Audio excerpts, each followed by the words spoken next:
Akulturasi kebudayaan yaitu suatu proses percampuran antara unsur-unsur kebudayaan yang satu dengan kebudayaan yang lain, sehingga membentuk kebudayaan baru.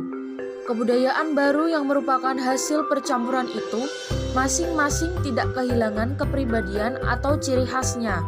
Oleh karena itu, untuk dapat berakulturasi, masing-masing kebudayaan harus seimbang. Begitu juga untuk kebudayaan Hindu-Buddha dari India dengan kebudayaan Indonesia asli. Berikut adalah contoh hasil akulturasi antara kebudayaan Hindu-Buddha dengan kebudayaan Indonesia asli. Yang pertama adalah seni bangunan. Bentuk-bentuk bangunan candi di Indonesia pada umumnya merupakan bentuk akulturasi antara unsur-unsur budaya Hindu-Buddha dengan unsur budaya Indonesia asli. Bangunan yang megah, patung-patung perwujudan dewa atau Buddha, serta bagian-bagian candi dan stupa adalah unsur-unsur dari India. Bentuk candi-candi di Indonesia pada hakikatnya adalah punden berundak yang merupakan unsur Indonesia asli. Bangunan suci berundak itu sebenarnya sudah berkembang subur dalam zaman praaksara sebagai penggambaran dari alam semesta yang bertingkat-tingkat. Tingkat paling atas adalah tempat persemayaman roh nenek moyang.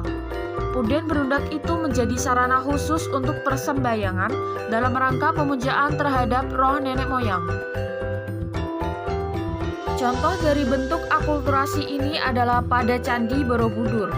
Hal ini tercermin dalam keberadaan stupa pusat dan stupa-stupa lainnya yang diletakkan di atas struktur berundak. Contoh lain ada pada sosok bangunan sakral peninggalan Hindu seperti Candi Sewu, Candi Gedung Songo, dan masih banyak lagi. Yang kedua adalah seni rupa dan seni ukir.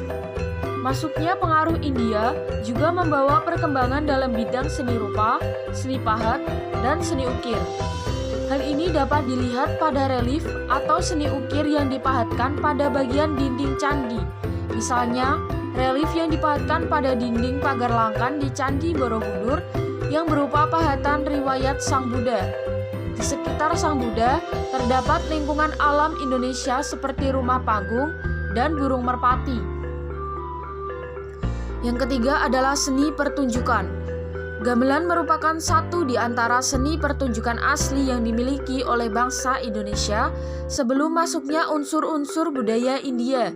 Selama waktu berabad-abad, gamelan juga mengalami perkembangan dengan masuknya unsur-unsur budaya baru, baik dalam bentuk maupun kualitasnya.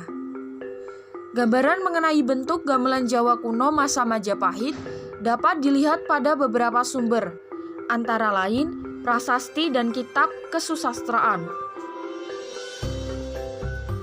Yang keempat adalah seni sastra dan aksara. Pengaruh India membawa perkembangan seni sastra di Indonesia. Seni sastra waktu itu ada yang berbentuk prosa dan ada yang berbentuk tembang atau puisi. Berkembangnya karya sastra terutama yang bersumber dari Mahabharata dan Ramayana melahirkan seni pertunjukan wayang kulit. Pertunjukan wayang kulit di Indonesia banyak mengandung nilai-nilai yang bersifat edukatif. Cerita dalam pertunjukan wayang berasal dari India, tetapi wayangnya asli dari Indonesia. Di samping bentuk dan ragam hias wayang, muncul pula tokoh-tokoh pewayangan yang khas Indonesia. Misalnya tokoh-tokoh Punokawan seperti Semar, Gareng, dan Petruk. Yang kelima adalah sistem kepercayaan. Sejak masa praaksara, orang-orang di Kepulauan Indonesia sudah mengenal simbol-simbol yang bermakna filosofis. Masyarakat waktu itu sudah percaya akan adanya kehidupan sesudah mati, yakni sebagai roh halus. Oleh karena itu, roh nenek moyang dipuja oleh yang masih hidup atau kepercayaan ini disebut dengan animisme. Yang keenam adalah sistem pemerintahan. Setelah datangnya pengaruh India di Kepulauan Indonesia, dikenal adanya sistem pemerintahan secara sederhana, yaitu semacam pemerintah di suatu desa atau daerah tertentu. Salah satu bukti akulturasi dalam bidang pemerintahan, misalnya seorang raja harus berwibawa dan dipandang memiliki kekuatan gaib, seperti pada pemimpin masa sebelum Hindu-Buddha. Yang ketujuh adalah struktur sosial kemasyarakatan.